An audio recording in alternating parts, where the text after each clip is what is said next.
Estamos con el doctor Miguel Ángel de Marco, presidente del Instituto Nacional Browniano, expresidente de la Academia Nacional de la Historia, periodista, historiador, autor de lo que a mi juicio es la más reciente pero mejor biografía de la figura a la que nos vamos a referir hoy, por eso contamos con su autorizada palabra, que es sobre Leandro Alem, de cuyo suicidio se van a cumplir dentro de poco un nuevo aniversario. ¿Qué tal, Miguel Ángel? ¿Cómo le va? Un gusto. ¿Cómo está? Mucho gusto saludarlo, Diego. Le agradezco mucho que me brinde la posibilidad de hablar un rato sobre Leandro Alem, una figura que realmente emblemática y digna de ser mostrada como ejemplo entre los argentinos.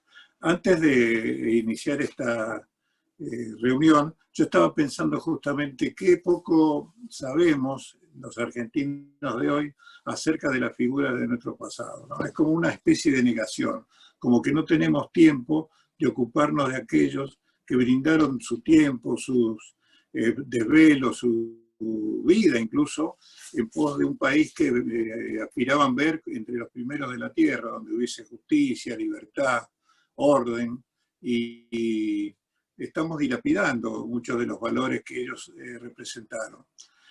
Siempre viene a la mente aquella célebre frase que pronunció Avellaneda en la inauguración del monumento a San Martín, ¿no? Los pueblos que olvidan sus tradiciones pierden conciencia de sus destinos, y los que se apoyan sobre tumbas gloriosas son los que mejor preparan el porvenir. Eso de las tumbas, que como figura retórica significa rememorar a aquellos que se brindaron por la República. Y uno mirando la vida de Leandro Alem se da cuenta que fue una especie de hoguera, todo su trayecto vital quemándose para constituir una Argentina diferente a la que él mismo estaba viviendo, que había visto como niño, que vislumbraba con muchos defectos en su edad madura y que quería dejar como aporte algo mejor, que fue cuando, rompiendo con los cánones del momento, intenta y logra constituir la Unión Cívica Radical. De manera que a mí siempre me resultó muy simpática la figura de Alem. Tal vez, si me lo permite, sería bueno que dijera algunas cosas acerca de la misma biografía, en orden a la dificultad que existe acerca de abordar este tipo de personajes, ¿no es cierto? Porque los argentinos nos hemos caracterizado por la diatriba o el elogio desmesurado, ¿no? Pero por poca búsqueda en los reservorios donde se encuentran los documentos que pueden darnos alguna luz sobre estos personajes. Y a mí las biografías precedentes, que algunas son muy buenas, ¿no? Como la de Álvaro Yunque, por ejemplo, me suscitaron una serie de dudas y de vacíos, sobre todo relacionados con la etapa juvenil de Alem, la etapa de la formación, ¿verdad? De manera tal que soslayé un poco aquellas expresiones así generales para buscar en los archivos que prácticamente no eran conocidos, por ejemplo el de la Universidad de Buenos Aires, para seguir de cerca los estudios de Leandro Alem.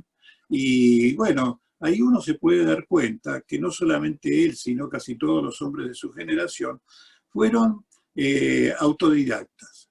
Es decir, estudiaban la carrera que elegían, básicamente todos los que tenían vocación pública, la de Derecho, que era la única que en ese momento canalizaba ese afán de ingresar en la vida cívica, que era, digamos así, muy limitada, pero que fuera de la carrera, ¿no es cierto? Él, Pellegrini y tantos otros frecuentaban una bibliografía vastísima, que era la que les daba a ellos después la posibilidad de expresarse en el Parlamento y en otras tribunas con una extraordinaria capacidad y una cita de autores extranjeros y propios que realmente apabullan, un conocimiento de la historia propia que realmente apabulla.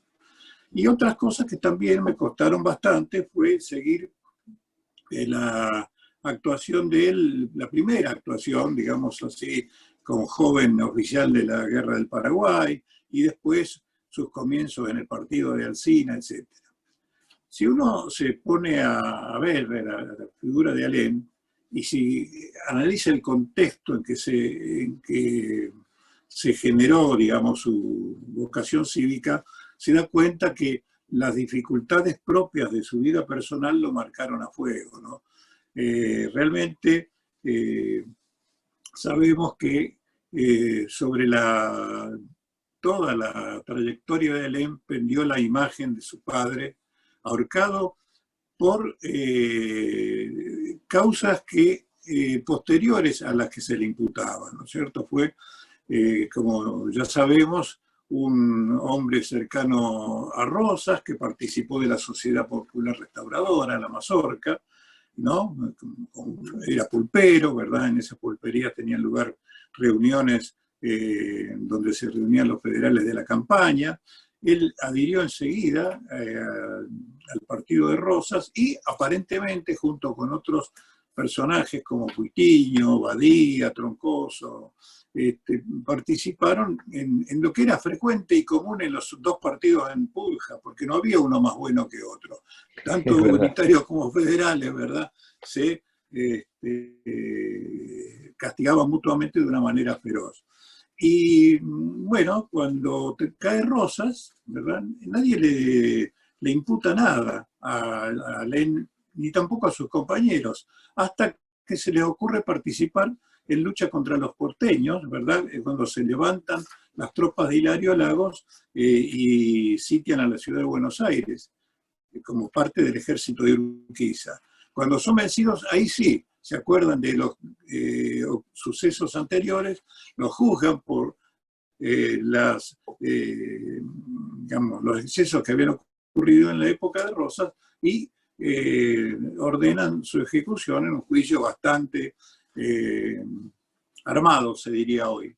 Lo cierto es que, como es sabido, Alem asistió desde lejos al suplicio de su padre, ¿verdad? Y eso fue una marca psicológica que lo atravesó a lo largo de toda su existencia y que le provocó una serie de trastornos psicosomáticos que sus primeros biógrafos tal vez no estaban en condiciones de detectar y que sí, porque solamente se conocían los estudios de Ramos Mejía, ¿no? Que fue un precursor de la psiquiatría argentina. Pero uno, cualquier lector de su obra, cuando lo ve en determinados momentos de su existencia, se da cuenta, ¿no? que está subyacente aquella traza de dolor de la niñez. Pero él se pudo... Es un trauma, ¿verdad, doctor? Es un trauma muy, muy fuerte, muy acentuado. Pero ese trauma fue superado en buena medida por la acción de Alem. Es uno de los casos de personas que quieren levantarse de la ceniza, ¿no es cierto? Porque entienden que tienen una misión que cumplir. Y por eso lo vemos involucrarse enseguida en la política cuando es estudiante del Colegio Nacional, que entonces también era una especie de preparatorio de la universidad. En realidad se mezclaban ambas cosas, ¿no es cierto? Y no bien se produce la guerra con el Paraguay, él participa de una manera activa, es el ayudante del jefe de la vanguardia, es decir, que no espera a que se formen las unidades del ejército, sino que va a poner el pecho. Y está un año y pico hasta que su salud le juega la primera mala pasada y tiene que volver y se gradúa de abogado, etc. Pero ya forma parte de un modo muy activo para su juventud de un partido que estaba en puja con Mitre, porque la puja entre Alem y Mitre, que después se acentúa y termina con la formación o la división de la Unión Cívica, ya viene desde los tiempos juveniles, cuando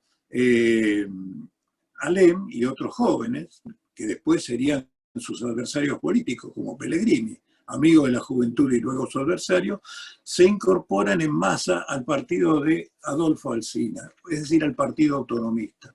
El Partido Autonomista era un partido popular, un partido que tenía, frente a la política internacional y a la política interna, ideas mucho más modernas que las que sustentaba el Partido Nacionalista de Mitre después de Pavón. Y es por eso que ellos participan de una manera muy activa en los comicios, en las reuniones de comité, y que enseguida incluso ocupan cargos electivos. Hoy, cuando hablamos de las PASO y de nuestro sistema electoral, algunos señalamos o no sus fallas y beneficios, no nos damos cuenta de lo que hemos avanzado respecto de los tiempos en que elegía y se votaba, ¿verdad?, para elegir en los momentos de la organización nacional, cuando ganaba una mesa el que ocupaba primero un atrio parroquial donde se instalaban las actas, donde generalmente eran fraguadas, con nombres ridículos incluso, etcétera, ¿no? Todo el mundo calzaba daga, revólver Le Fouché, látigo, ¿no? Y las elecciones se desarrollaban de esa manera. Y los comicios por ahí, las listas de comicios tenían algunos nombres, yo voy a citar uno solo porque hay algunos que son realmente irreproducibles, pero cuando no querían completar la lista y ya los nombres propios más comunes estaban asentados, ponían uno que podría decir será piojoso, por ejemplo, como en las elecciones en que la gente se tenía que pelear y combatir, Alem empieza a foguearse cívicamente. Pero él mismo, con sus jóvenes compañeros, se dan cuenta de dos cosas: de que el sistema ese tiene que ser modificado y que ya Alsina, ¿verdad?, con el decurso del tiempo, ha envejecido, se ha incorporado en alguna medida a un sistema que está perimiendo, y entonces van a buscar la creación de un nuevo partido, ¿no es cierto? Por supuesto que yo estoy hablando de un proceso que lleva varios años y lo tenemos que encerrar en el envoltorio de una breve exposición, pero después del fin del gobierno de Mitre, ¿verdad?, en que el Partido Autonomista actúa de manera como un opositor permanente, y después de la elección de Sarmiento, en que se alían los autonomistas de Alsina con el partido de Sarmiento para constituir una sola fuerza política. Sarmiento lo va a relegar a Alsina, ¿verdad? Utilizará aquella famosa frase que se ha repetido tantas veces, que el vicepresidente está para tocar la campanilla del Senado, es decir, que no le daba ninguna participación al vicepresidente, y Alsina, ¿verdad?, en ese momento quedará relegado en esas funciones, y luego en el gobierno de Avellaneda será un ministro de guerra. Y los jóvenes, aunque ingresan ya al Congreso o a las legislaturas provinciales, quieren más, quieren una cosa nueva para el país, ¿verdad? Y es cuando se va a generar el Partido Republicano, ¿verdad? Ese partido que se alza con la consigna de la pureza electoral, pero que no puede, digamos así, superar las mañas del sistema, y que finalmente tiene que caer en las fallas que critica, porque si no, desaparece de la vida cívica. Y es ahí también, es el momento donde Alem asienta sus reales como nunca en la parroquia de Valvanera, ¿no es cierto? Es el gran caudillo de Valvanera, y ya que Diego ha citado mi libro, en él hay una serie de constancias de lo que significaban los comicios y la propia acción de Alem en esas coyunturas. Pero Alem era más que un caudillo de armas llevar, y esto se va a ver sobre todo en un momento crucial de la vida argentina, como fue la federalización de Buenos Aires, de la ciudad de Buenos Aires. Recordemos que desde la batalla de Pavón no se había podido superar el problema de la capital de la República. Ya venía tratándose desde los tiempos de Rivadavia. En la época de Mitre se planteó la ley de compromiso que ubicaba a las autoridades nacionales junto con las provinciales en la ciudad de Buenos Aires, lo que generaba una serie de problemas. Y tanto Mitre como Sarmiento, en lugar de dar solución a esta grave cuestión, aceptando las leyes sucesivas que se sancionaron en el Congreso, estableciendo que Rosario, mi ciudad natal, no es por eso que yo quiero remarcarlo de una manera especial, pero que Rosario fuese capital de la República, lo cual hubiera significado, ¿verdad?, sacar del puerto, del centro de las decisiones que venía de la época virreinal, la sede de las autoridades nacionales, y llevarla a un puerto del interior, lo cual hubiera permitido otro desarrollo para el país. Pero bueno, vetó la ley Mitre, vetó la ley Sarmiento 2 veces, e incluso Sarmiento vetó una ley que establecía Villa María en Córdoba, la capital de la República.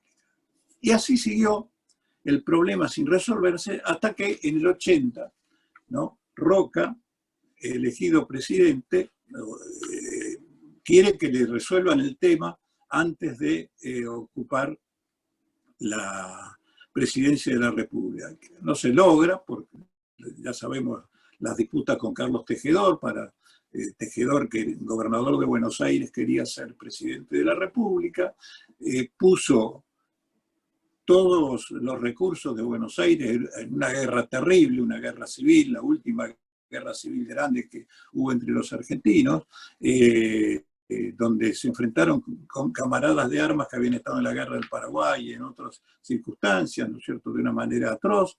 Y después de esa acción en que ganaron que ganó el Ejército Nacional, se tenía que resolver el problema de la capital de la República. Y es decir, la idea de la gran mayoría, impulsada por era que Buenos Aires, que esta ciudad, que nuestra ciudad actual, para mí, mi ciudad actual, fuese capital de la República. Por supuesto que se necesitaba la aprobación de la legislatura. Todo,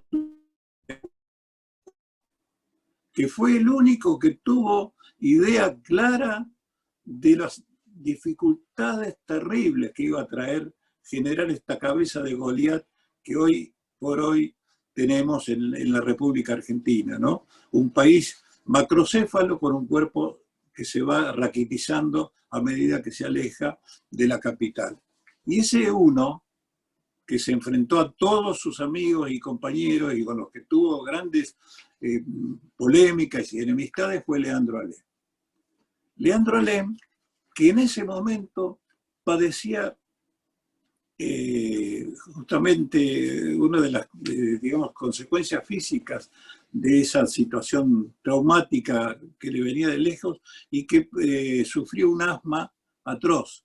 Pero no obstante eso, habló 3 días, cantidad de horas, con una serie de fundamentos doctrinarios que apabullan acerca de que Buenos Aires no debía ser capital de la República, que la legislatura no debía ceder el territorio de la ciudad, porque no solamente se privaba de un elemento importante de riqueza, de desarrollo, etcétera, sino porque estaba sentando las bases de un unitarismo feroz para el país. Y decía Alem, en el momento que esto ocurra, ¿qué va a suceder? Las principales cabezas se van a trasladar a Buenos Aires, los principales recursos económicos van a ir a Buenos Aires, todo se va a concentrar dentro de esta ciudad de Buenos Aires. El desmedro del resto de la República. No va a haber una distribución sana de los recursos del país. Ese es el sustento o la base del discurso de Alem.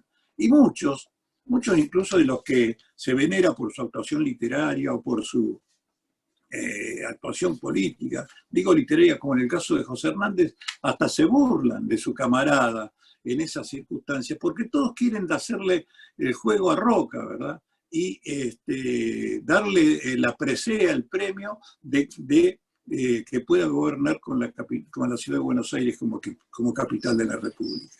Es vencido, y entonces se retira de la política. Se retira de la política para ser un abogado pobre, ¿no? Cuando uno ve el testamento de Alem, o mejor dicho, no digo el testamento moral sí lo conocemos, ¿verdad? Que Claro. se rompa, pero que no se doble, el mandato a la juventud, etc.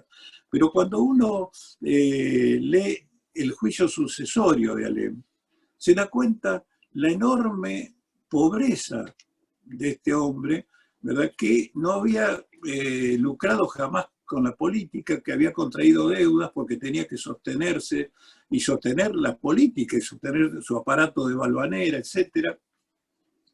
Y se ve que en esos años en que se retira, si bien mejora un poco su situación porque se conecta con un estudio de un amigo, de un compañero de las aulas universitarias, que sabe de su valía, de su conocimiento del derecho, lo incorpora, hacen algunas acciones importantes, pero en realidad esto le permite solo subsistir.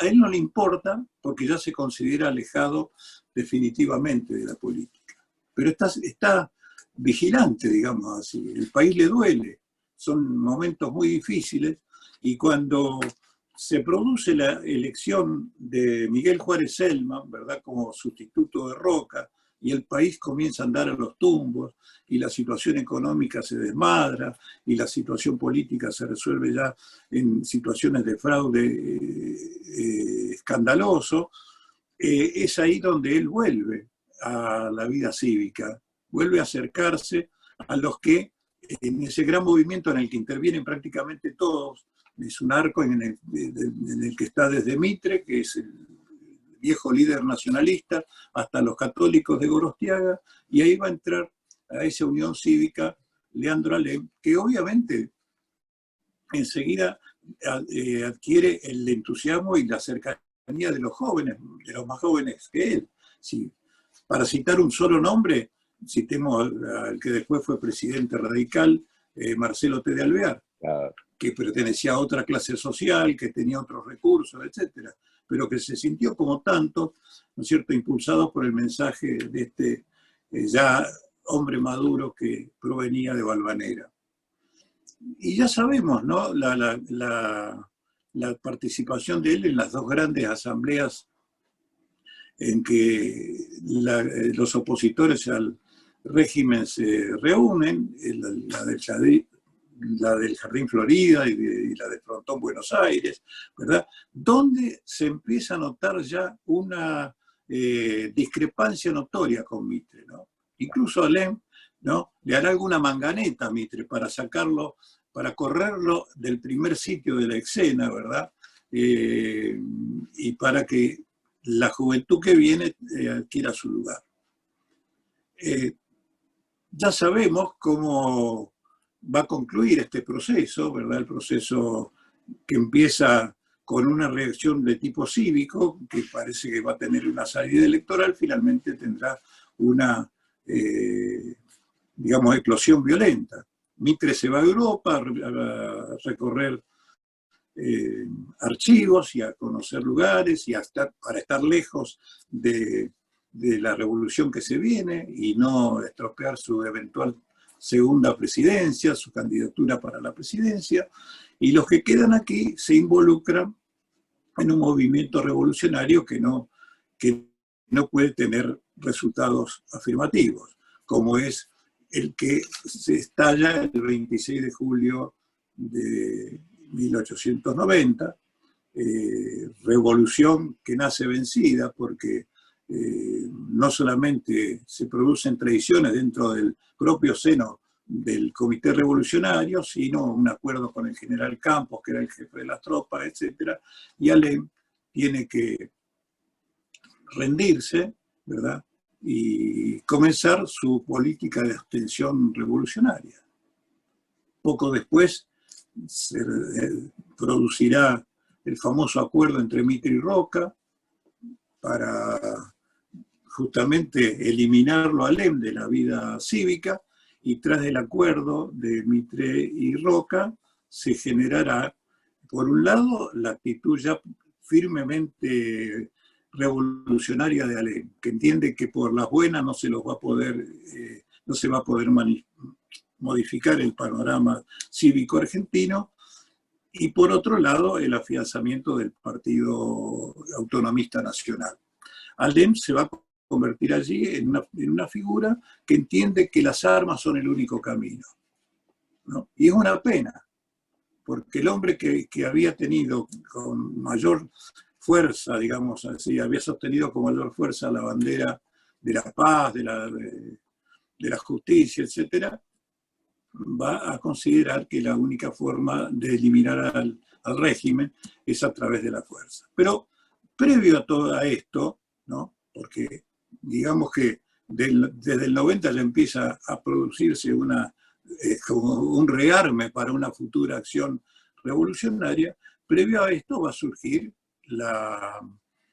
un nuevo partido, que no es poco, y un partido que tiene una vida más que centenaria, y que obviamente yo en estas circunstancias y en el Instituto Nacional Irigoyeniano no voy a desarrollar porque sería una falta de respeto, ¿no? Porque la historia de la Unión Cívica Radical es para que la cuenten los radicales.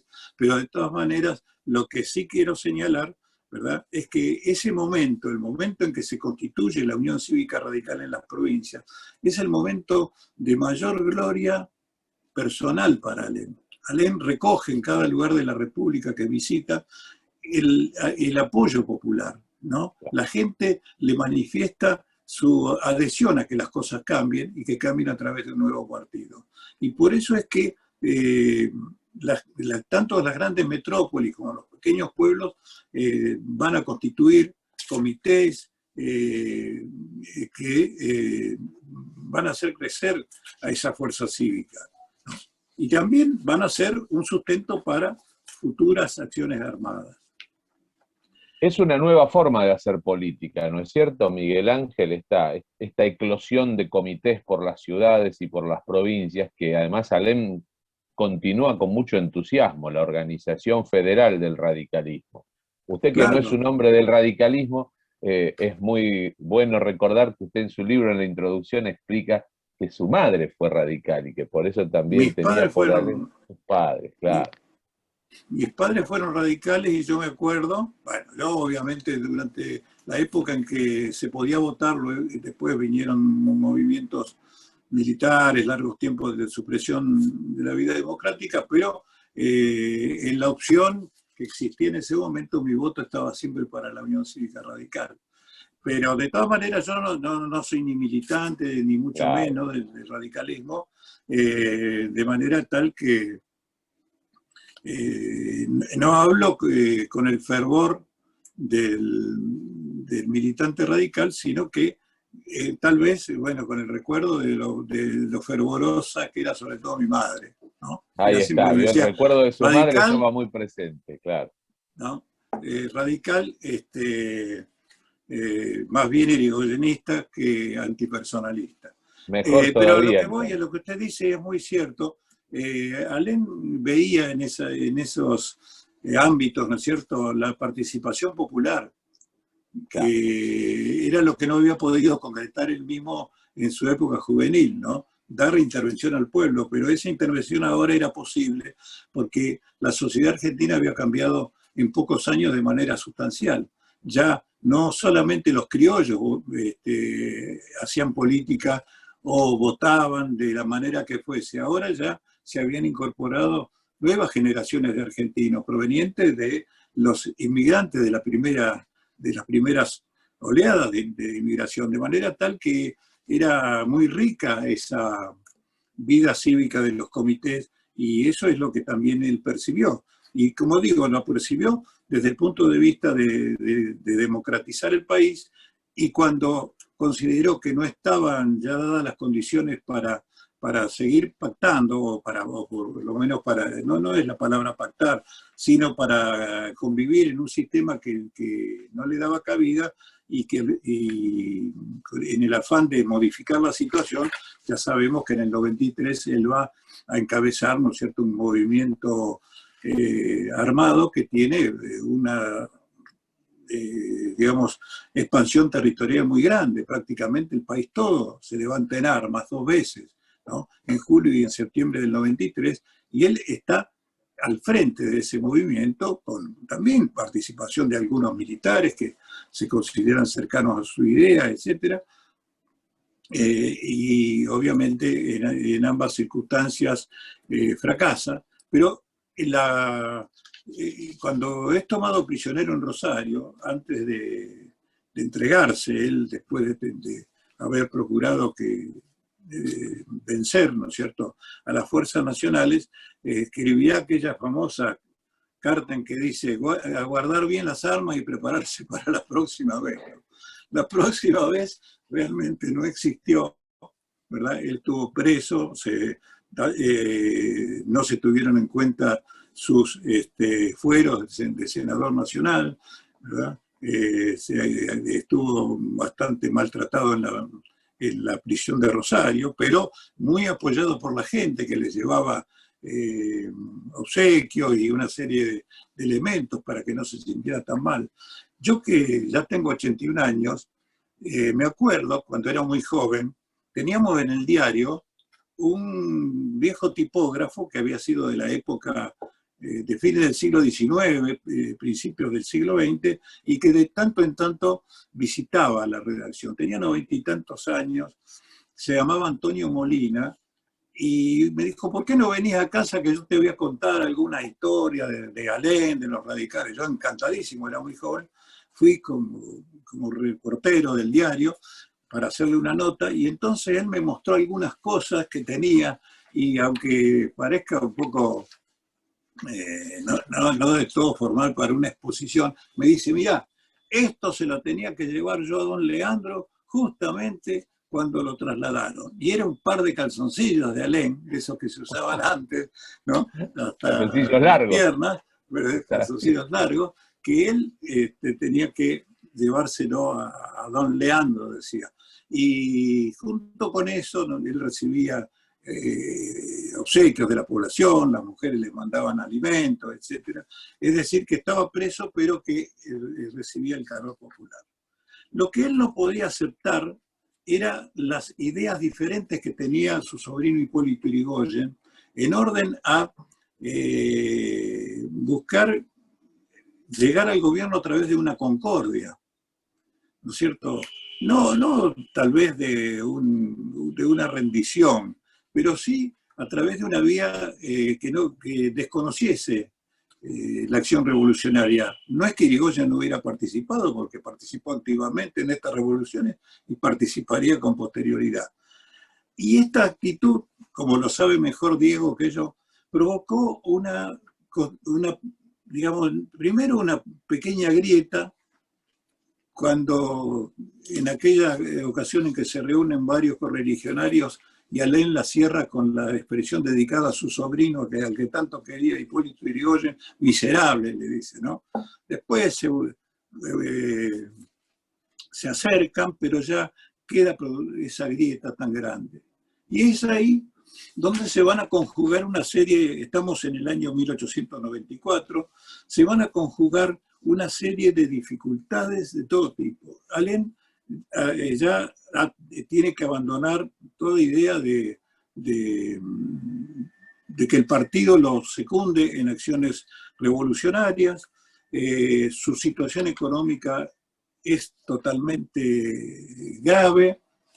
Su hijo, un hijo natural que él tenía, pero a quien había reconocido, que le daba muchos dolores de cabeza desde su juventud, se lo seguía provocando, y luego él seguía con ese dolor y esa tristeza de sentirse alejado de la conducción por su propio sobrino Hipólito Yrigoyen. Y todo ese conjunto de circunstancias son las que harán que él decida quitarse la vida, ¿no es cierto? Como usted señala, como Diego señaló al comenzar esta exposición, que tal vez es un poco desordenada, es cuando él decide quitarse la vida hace ya casi 125 años, ¿verdad? El 1 de julio se van a cumplir. Y esto ocurre luego de que él mismo organiza, como que no quiere morir sin llamar la atención, es como que quiere dar su último mensaje, su último grito. Entonces no solo va a dejar escritos sus consejos y aquella célebre frase que se rompa pero que no se doble, sino que quiere que estén sus amigos íntimos, ¿verdad? Y organiza una reunión en su casa, etcétera, para que todos estén allí en el momento en que él, que sale de una manera inesperada toma un coche, se dirige al Club del Progreso porque sabe que se va a suicidar y quiere caer en manos amigas, y se dispara en la sien y cae en el momento que el portero del Club del Progreso, que no estaba donde se encuentra ahora, sino en la zona cercana a la Casa de Gobierno, encuentra el cuerpo sin vida de este gran servidor de la República que fue Leandro Alem. Muy grato, doctor. Ha sido muy grato, muy sintético, pero además extraordinario y exhaustivo. Así que le quedamos muy agradecidos, Miguel Ángel. Bueno, yo muy agradecido a ustedes de que me hayan brindado la oportunidad de recordar a esta figura señera de la vida argentina. Recomendamos mucho la lectura de su magnífica biografía de Leandro Alem. Así que le agradezco, gracias. Le mando un gran abrazo, suerte en Rosario, ahora que se va para allá a visitar a la familia. Que ande muy bien, doctor, un gusto. Muchas gracias y a ustedes también. Un abrazo, Miguel Ángel. Un Adiós. abrazo. Hasta la próxima.